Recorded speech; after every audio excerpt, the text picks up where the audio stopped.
You are 11 years old, standing in the shadow of the ziggurat. Your gold bangles are too heavy for your wrists. The priests won't look you in the eyes, neither will your father. Not since the prophecy. The sun burns white above you, but in your chest there is only cold. They say you were born with the gods, Mark, that your breath could bring ruin. They say the soil must swallow you before the stars realign, but no one asks what you believe. Only the dirt will listen. You were born beneath a black sun. The midwives whispered your arrival like a curse. The eclipse had just swallowed the noonday sky, casting long, crooked shadows across the palace walls. The dogs howled. The river stopped, moving. Even the birds, they say, refused to sing. Your mother labored in a chamber draped with amulets. Priests chanted outside, pacing in tight circles, praying not for your life, but for your containment. Because the scrolls were clear. A daughter born during the swallowing of the sun will bring ruin, not by hand, but by presence. The moment your cry broke the silence, your father, the king, looked not at your face, but at the astrologer, and the old man said only one word: "It is her." That was the first prophecy. You were wrapped in white linen, soaked in saffron, and placed not in your mother's arms, but in a cedar basket lined with obsidian. You would not be nursed by her, nor cradled in the light. Instead, you were carried down beneath the palace's foundation to the chamber of quiet, where your first breath met the dust of the dead kings. You would not remember this, but the walls would named you Iluni, meaning moonflame. But no one ever said it aloud near you. The priests advised, words awaken power, so the nurses called you child, that one, or blessing, their mouths trembling at the contradiction. You were spoken of, never to dot. At 6 months old, you were brought into the hall of oaths for the blessing of the throner ceremony, where royal infants were shown to the court. But unlike the sons before you, you were held behind a curtain of red silk. The people could only see your outline. The scribes described you as small, with a shadow shaped like smoke. One scribe dared sketch your silhouette. He was later found drowned in the well. The drawing burned, the ashes buried beneath the basil plant pots. You were already unseeable. The king issued an edict. The child is sacred. Her presence is not to be touched by routine. Her life is of the gods, not of men. But everyone knew the truth. You were dangerous. The prophecy spread faster than any war rumor. Some believed your blood could summon floods. Others thought your eyes saw the future. And in the whispers of the servant halls, you became a ghost still breathing. But in your small, soft bones, you didn't feel divine. You felt watched. Always your father, King Nabaresh, ruled the city of Zakarat with salt and steel. A warrior in youth, a god in middle age, and a trembling man the day you were born. He never held you, not once at first, the queen believed. It was fear of prophecy, but the truth was harder. He believed that loving you would fulfill the curse faster, that to shield you from his warmth would delay the throne's unraveling. So your life became a series of locked doors. At age 2, your toys were made of stone, nothing soft, nothing that could carry your scent. By age 5, you were not allowed mirrors. Reflection gives power shape, they said. Even your food was brought by faceless carriers, veiled and silent, but you watched him, your father, from balconies and shadows. Sometimes he would stop at the ziggurat steps and glance toward your tower window. A flicker of guilt, or maybe regret, but he never came up. The queen wept in private, alone with a girl who bore her face but was treated as plague in the temple halls. The high priest whispered, "One day the prophecy will call. The king must choose the child or the crown." But in your little heart, not yet scarred by betrayal, you believed something simpler. Maybe if you were quiet enough, still enough, the prophecy would forget. But prophecies, like roots in dry earth, only dig deeper when ignored.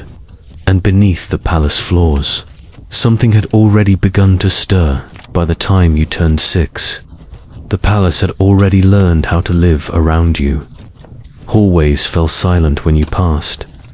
Footsteps stopped behind curtains. Servants memorized your routines to avoid chance encounters.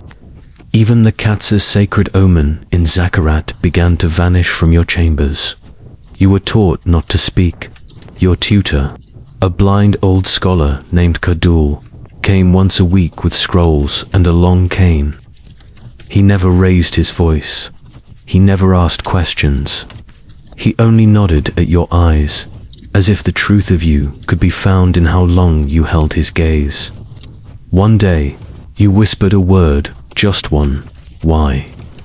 Kadul flinched. The next day, he was replaced by a deaf-mute woman who only drew shapes in sand. No more questions, no more sound. In this cocoon of silence, you became a collector of sights, of movements, of how your father's hands trembled after meetings with the priests, of how your mother left small offerings of milk by your door at night, though she never knocked. The world outside treated you like poison in glass. Inside, your thoughts bloomed like ink in water and scene, unstoppable. And you began to wonder, if they fear my voice, what would happen if I screamed? Your possessions never lasted long. Anything you touch, clothes, dolls, paper, even flowers, was removed each week and burned in the temple fire. The ashes were mixed with goat's milk and poured into the river, a ritual cleansing the priests claimed would protect the city. No one told you why, but you began to test them. You hid a wooden comb beneath your sleeping mat, carved your name into the underside of a water jug, scribbled a tiny question behind your tapestry: "Is the curse in me or in you?" Each time it was found, each time it disappeared. One day, you watched a servant girl light a fire using the silk scarf you wore the day before. You saw how her hands trembled, how she whispered a prayer as the flame caught. You stepped into view. Silent, she dropped the stick in terror and fell to her knees. "I'm sorry," she cried. "I didn't mean to see you." You said nothing. You didn't have to. The fear did. The speaking dot, you were not allowed to stand in the sun for long. The high priests had declared your shadow an echo of the eclipse and believed its shape foretold disasters. When your silhouette stretched too long on palace stone, soldiers were ordered to pour water over it, as if it might catch fire. But late at night, when the city's breath slowed, you would sneak to the rooftop garden, there, with only the moon as your witness. You would walk barefoot across the tiles, casting your shadow freely. You would stretch your arms, spin slowly, watch the silver outline of yourself ripple and sway. It was the only time you ever felt real down. Down below, the courtyard slept, but above, you ruled something. A quiet kingdom of one. You began to listen, more carefully, to the cracks in the walls, to the wind's mutterings, to the silence itself. And the silence began to shape you. You learned that power does not always shout. Sometimes it whispers, and sometimes it watches, because even though you were a prisoner of fear, you were also becoming something else. A memory that hadn't happened yet. A prophecy not yet fulfilled. But soon, very soon, the world would remember why it feared the dark. You were 13 the first time the dream came. It began with smoke, curling out from between the bricks beneath your feet. Not black or grey, but deep red, like old blood turned to vapor. The floor of the temple cracked open in the dream, and from it rose a woman made of flame, wearing your face. She stood in the center of the hall of offerings, untouched by fire. Her mouth open, but no sound escaping round her. The priests burned. You woke gasping. The scent of sandalwood still clung to your bedding. Your hands trembled, and for the first time in years, you wept aloud. The dream returned again the next night, and the next. Each time, the flames grew brighter. Each time, the woman's gaze fell more directly on you. The fourth time, you spoke to her. "Am I you?" you asked.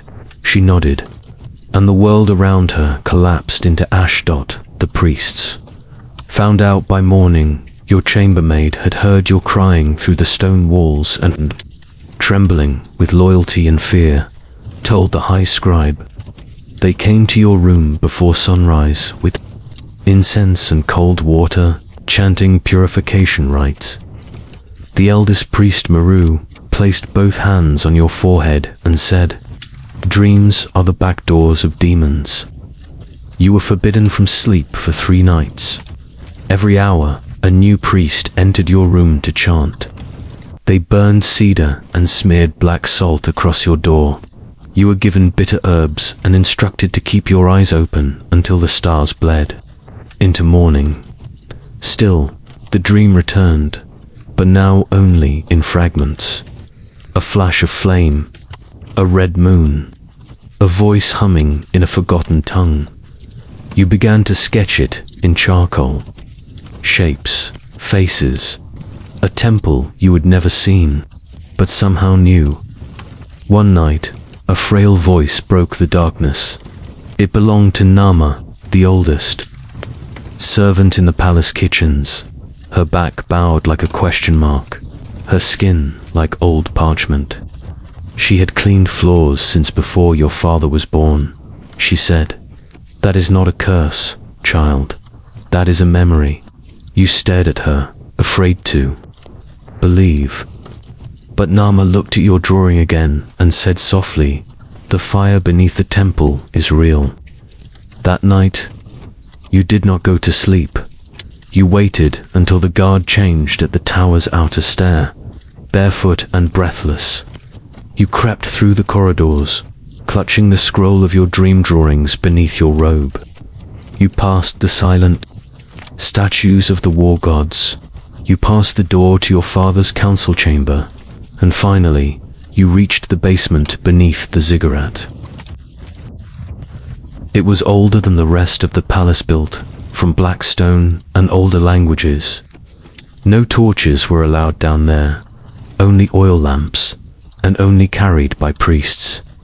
But you brought one anyway, and it flickered like a dying star in your hand. The smell hit you first. Charcoal and something else. Something ancient. You followed the scent to a locked door covered in bronze symbols. You traced them. Your fingers tingled. You pressed your ear against the stone, and beneath it you heard breathing. Not yours. Not the wind. Something slow. Something deep. You ran back to your chamber, heart slamming like a drum. But you weren't afraid. Not anymore, because now you knew. The dream was not a vision of disaster. It was a warning. And you were not the monster. In the prophecy, you were its key. It began with the rivers. First they thinned, then they cracked open like old clay bowls. The fields shriveled. Wheat bent into dust. Children coughed with dry mouths in the streets, and animals were found foaming by dry troughs. And still, the sky held back its tears by the 7th week of drought. Panic had turned into blame, and blame always needs a face. The high priests summoned your father into the chamber of statues, a round room lit only by oil and prophecy. They spread goat bones and blackened figs across the stone table. They chanted. They read the ancient verses aloud.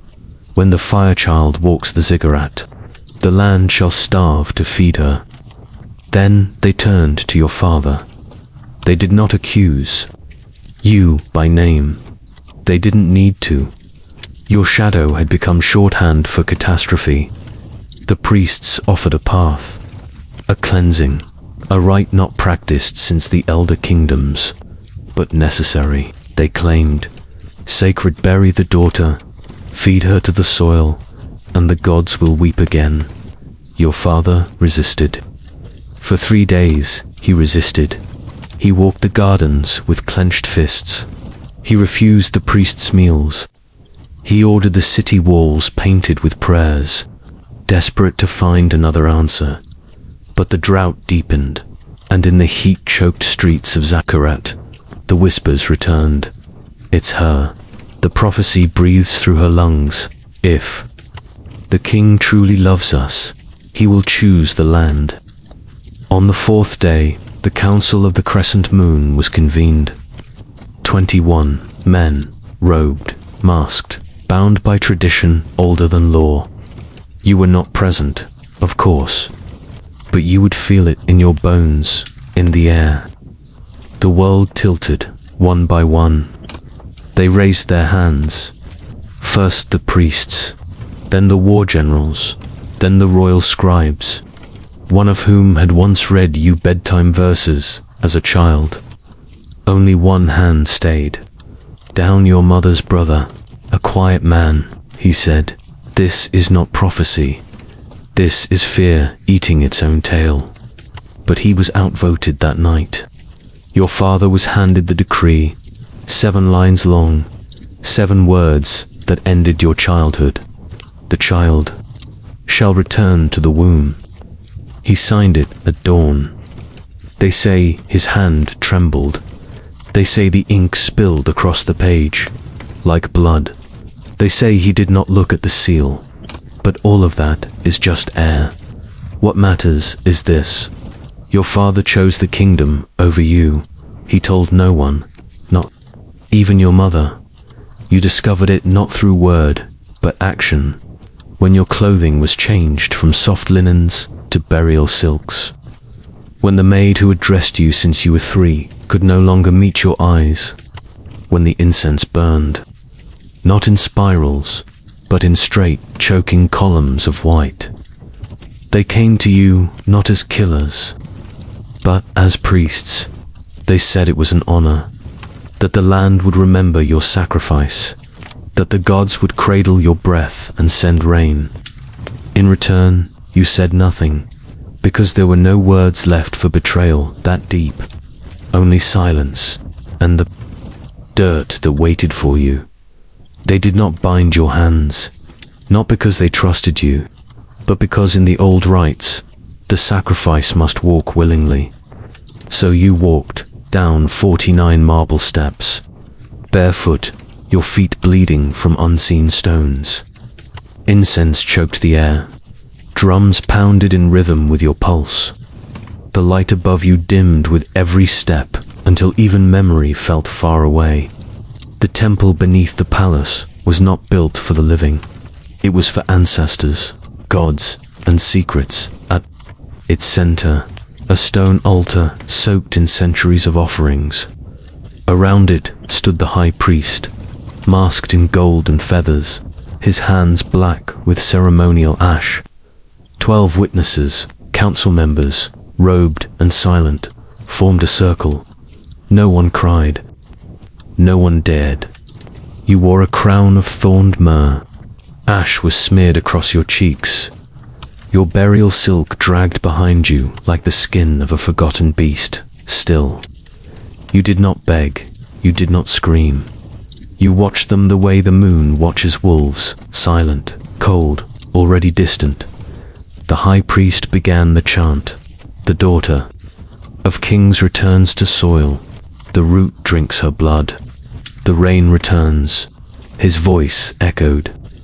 The stone beneath your feet thrummed. He raised the blade, obsidian, ancient, still sharp enough to split silence itself. The priests closed in, ready to steady your body. But as the blade reached the space above your chest, you opened your mouth and spoke. Not a scream, not a plea. You spoke the language of the kings, the true tongue, the one forbidden by decree, punishable by death to all but the ruling bloodline, and even they were warned never to speak it aloud. 12 syllables, sharp as lightning, smooth as poured bronze. The room froze, the blade stopped.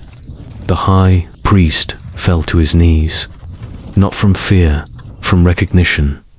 In that moment, you were no longer a daughter. You were not a girl, or a bride, or a vessel of shame. You were royalty. Made sound, the walls of the temple groaned. Not metaphorically, the stone itself began to hum, as if it too remembered the old ways. Dust fell from the arches. A crack split the floor beneath the altar. The priests backed away. One dropped to the ground, whispering prayers in a forgotten dialect. You repeated the words, this time louder. And then a single drop dot from above. Cold, wet dot rain. It struck the altar like judgment. Then another, then hundreds, from cracks in the ceiling, from eyes in statues, from the very stone. Water poured as if the gods themselves had been holding their breath, waiting for you to speak. You didn't smile, you didn't cry. You stood on the altar that was meant to swallow you, and became the one who commanded it instead. You returned to the palace wrapped in wet silk, barefoot, unspeaking. The priests walked behind you like mourners. The high priest did not raise his eyes once. He carried the blade in both hands like a broken oath. They did not celebrate.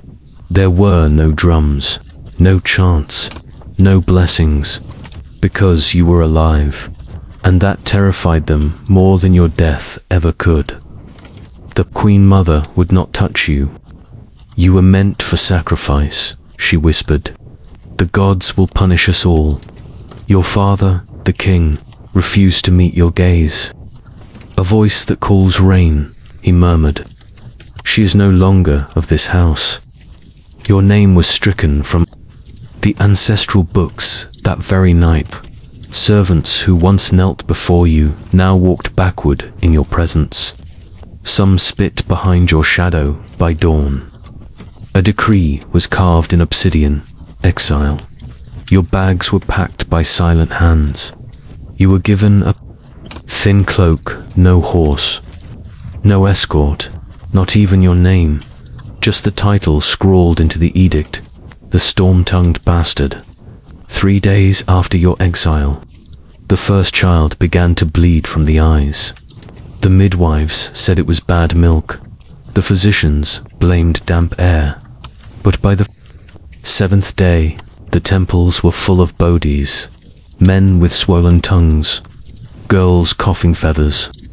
The fountains ran dark. They called it the cinder plague, a sickness of ash and water. They whispered that your voice, your defiance had torn the veil between the gods and men. That you brought rain, yes, but with it, something unholy. Priests burned every scroll with your name. One even disemboweled himself before the altar, whispering, "She walks with rot." The king grew pale, then fevered, then mad. He ordered the rivers dammed, the wells salted. He outlawed the word storm, but none of it worked. The rain kept falling, and the dead kept singing your name as they rotted. You heard of the plague from travelers. They didn't recognize you. The girl in torn silk, living on figs and stolen bread beneath the old aqueduct. But their stories traveled farther than they knew. They spoke of a ghost bride who stopped a priest's blade, a girl whose tongue woke ancient rain, a girl whose exile was followed by a river of blood. You said nothing. You sat by the fire, You watched the smoke curl into the dark like the spine of a forgotten god. Sometimes you saw the shapes in the rain. The old gods, the hungry ones, they whispered not in words, but in hunger. They didn't call you girl, they didn't call you royalty, they called you key. One night, as you slept beneath the ruins of the Sun Temple, a child came to you, shivering with fever, and placed a dead dove in your lap. You buried it with your hands. You did not weep, you only whispered to the dirt. They think exile is silence. Let them hear what silence becomes. The prince had been dead for 12 years, or so they believed. He had died young, a boy barely crowned during the Northern Campaign, torn apart by rebel blades, buried with his favorite horse, 3 concubines, and enough gold to buy a second kingdom. But the grave was not sealed with prayers, it was sealed with vengeance. On the night the plague took the king's mind, the tomb cracked, earth shook. The statues of mourning queens wept real blood. The palace guards heard singing, faint, broken, in a tongue older than scripture. By dawn, the northern gates were broken, and a figure walked through the mist. Not a prince, a shadow. Of him, eyes like glass drowned in ink, mouth sewn shut with gold wire, skin too pale for the living. He walked barefoot into the throne room and fell to one knee, not before the king, but before the empty seat beside him, the seat that had once belonged to you. The Queen Mother screamed. "This is sorcery," she said. "That is no son of mine." The ministers called it illusion, madness. Some begged to have their eyes put out, but the king rose from his fevered bed. He touched the face of the returned prince and wept. "My heir," he gasped. "You came back." The prince said nothing.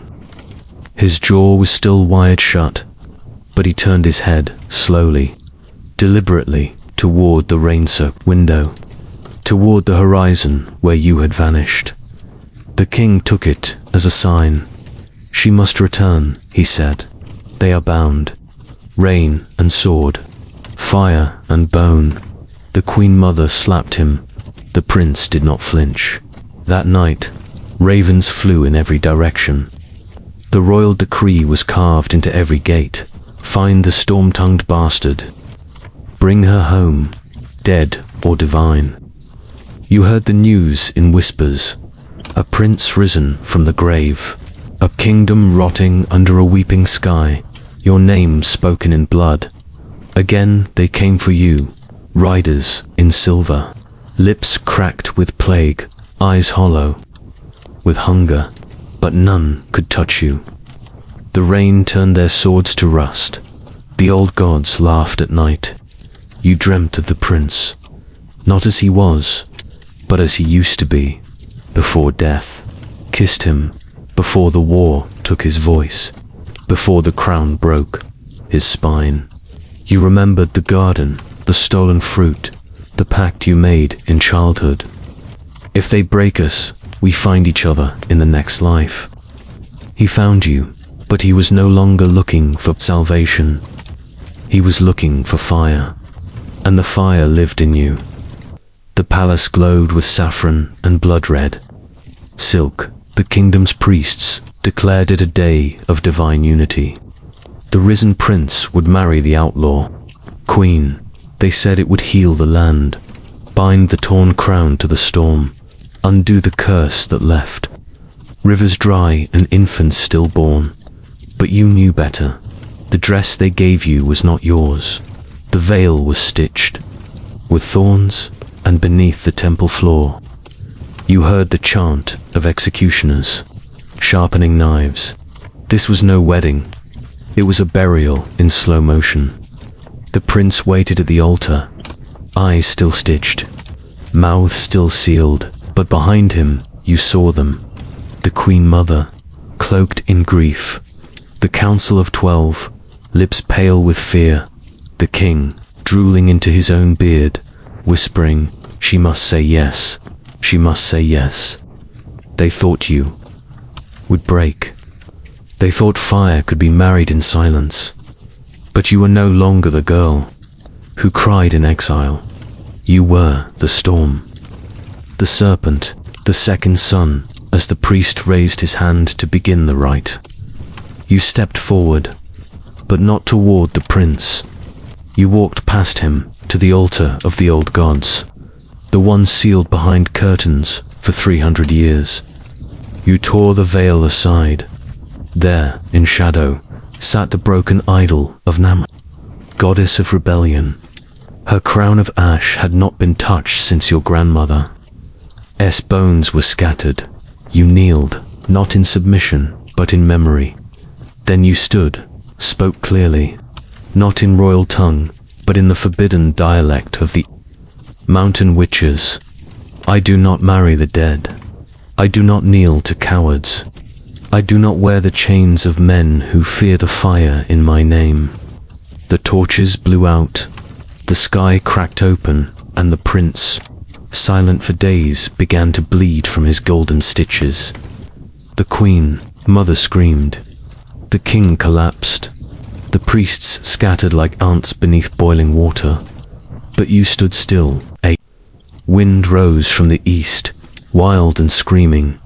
It twisted through the hall like a serpent, tossing gold goblets, shattering stained glass.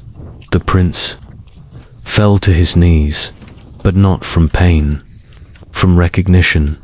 He reached for you with trembling hands, and as the gold wires snapped from his mouth, he finally spoke. You remembered the vow. You didn't reply. You lifted the torch meant for the ceremonial flame and threw it onto the altar. The fire roared. It wasn't red, it was white, the kind of flame that forgets names, that erases thrones, that makes gods sweat. The wedding guests ran. The storm raged, and you walked into the fire with the prince behind you, not as a bride, but as a revolution. The fire had eaten the temple, but not you. You emerged with ash in your lungs, not chains on your hands. The prince followed barefoot, eyes wide, no longer stitched shut, and the people watched from rooftops and ruins, not with cheers, not yet with fear, because they remembered something older than law, older than the crown, something the fire had uncovered, a crack in the palace floor, a black spiral that hadn't been seen in 300 years. You stood before it now, the spiral pit of Dimnakir, the place where kings buried their sins, where the first queen threw her twin into the dark and it never stopped eating. The old chants began to rise. The crown eater wakes when thrones are stolen. The crown eater speaks when blood is spilled. The crown eater chooses, and you stepped toward the pit. The prince tried to stop you, tried to hold your wrist, like you were still the orphan girl begging for bread on marble steps. But you turned to him and said the words no one dared speak aloud. This throne does not belong to kings anymore. Then you dropped the ancient sigil, the golden crest of the house of Narum, into the pit.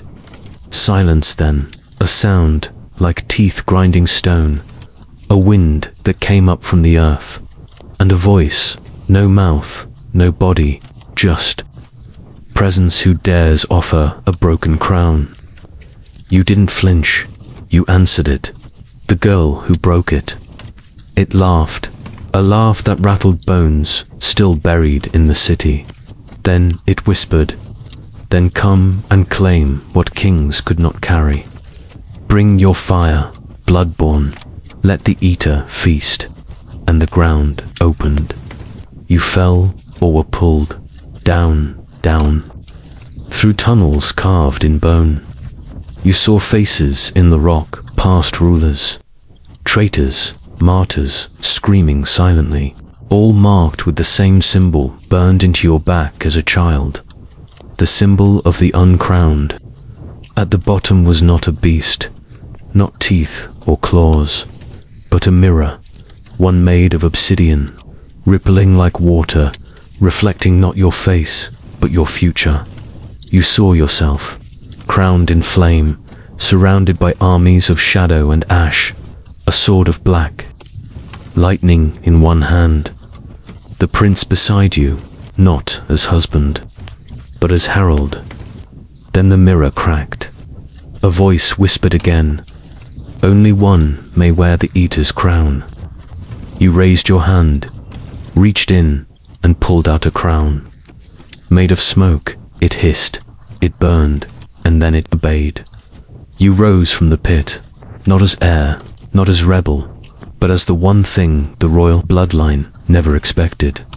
Their reckoning, they called it a trial, but no one was allowed to speak your name.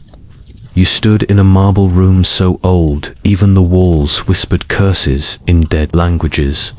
The princes wore white, the priests wore black. The judge wore your mother's face.